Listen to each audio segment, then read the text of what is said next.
ഹാരിഫ് ഹുസൈൻ.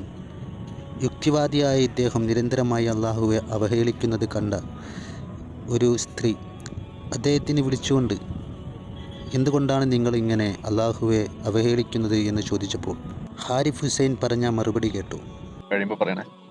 കഴിഞ്ഞു. അപ്പൊ ഞാൻ ചോദിക്കണതേ, ഇപ്പൊ പടച്ചോൻ മനുഷ്യൻ ഏറ്റവും ബ്യൂട്ടിഫുൾ ആയിട്ട് ഉണ്ടാക്കിന്നല്ലേ പറയണേ? ബ്യൂട്ടിഫുൾ ആയിട്ടല്ലേ ഉണ്ടാക്കി, നമുക്ക് ആരോഗ്യം തന്നു, ആയുസ് തന്നു, എല്ലാം തന്നില്ലേ? അത് ബ്യൂട്ടിഫുൾ അല്ലേ? ഞാൻ ചോദിക്കാണ്. ഓക്കെ ഓക്കെ ആണെന്നാണല്ലോ പറയുന്നത്. അതെ അതെ ആണ്.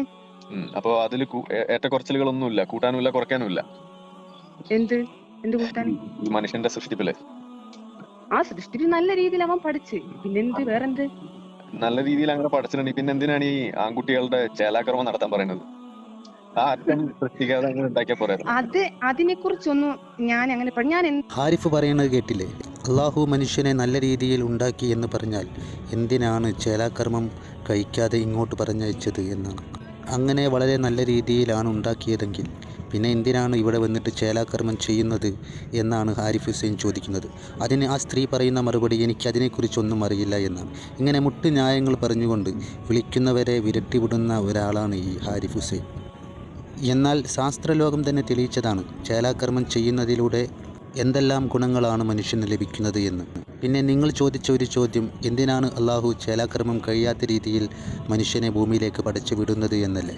ഹബീബായ നബി സല്ലല്ലാഹു അലൈഹി വസല്ലമ തങ്ങളെ ചേലാകർമ്മം കഴിഞ്ഞ രീതിയിലാണ് ഭൂമിയിലേക്ക് അയച്ചത്. അത് അള്ളാഹുവിന് വളരെ നിഷ്പ്രയാസം കഴിയുന്ന കാര്യമത്രേ. പിന്നെ എന്തിനാണ് മറ്റുള്ളവരെ ഇങ്ങനെ പറഞ്ഞയക്കുന്നതെന്നാണോ? അത് നിനക്ക് മനസ്സിലാക്കാൻ വേണ്ടി. ചേലാക്രമം കഴിഞ്ഞാൽ മനുഷ്യനുണ്ടാവുന്ന ഗുണങ്ങൾ നീ അറിയാൻ വേണ്ടി. അതിന് ചേലാക്രമം കഴിയാത്തവരും ഭൂമിയിലുണ്ടാവണ്ടേ മിസ്റ്റർ ഹാരിസ് ഹുസൈൻ?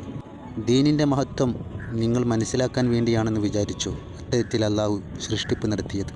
ഇത്രയും ഉത്തമമായ രീതിയിൽ സംസാരശേഷിയും കേൾവിശേഷിയും കാഴ്ചയും ചിന്താശക്തിയുമെല്ലാം നൽകി നിന്നെ അള്ളാഹു ഇവിടേക്ക് പറഞ്ഞയച്ചപ്പോൾ നീ വ്യക്തമായ നിഷേധത്തിലേക്ക് നീങ്ങിപ്പോകുന്നത് എങ്ങനെയാണ്? പഠനമനുസരിച്ച് അമേരിക്കയിൽ ആരോഗ്യ കാരണങ്ങൾക്കായി ഒരു വർഷം 1 മില്യൺ കുട്ടികൾ ചേലാകർമ്മത്തിന് വിധേയരാകുന്നുണ്ട്. വാഷിംഗ്ടണിലെ മിലിറ്ററി ഹോസ്പിറ്റലിലെ ശിശുരോഗ വിഭാഗം മേധാവി ഡോക്ടർ വേസ്വെൽ ചേലാകർമ്മത്തിനെക്കുറിച്ചുള്ള തൻ്റെ പഠനത്തിൽ എഴുതുന്നു, ചേലാകർമ്മത്തിൻ്റെ കടുത്ത വിരോധികളിൽ ഒരാളായിരുന്നു ഞാൻ.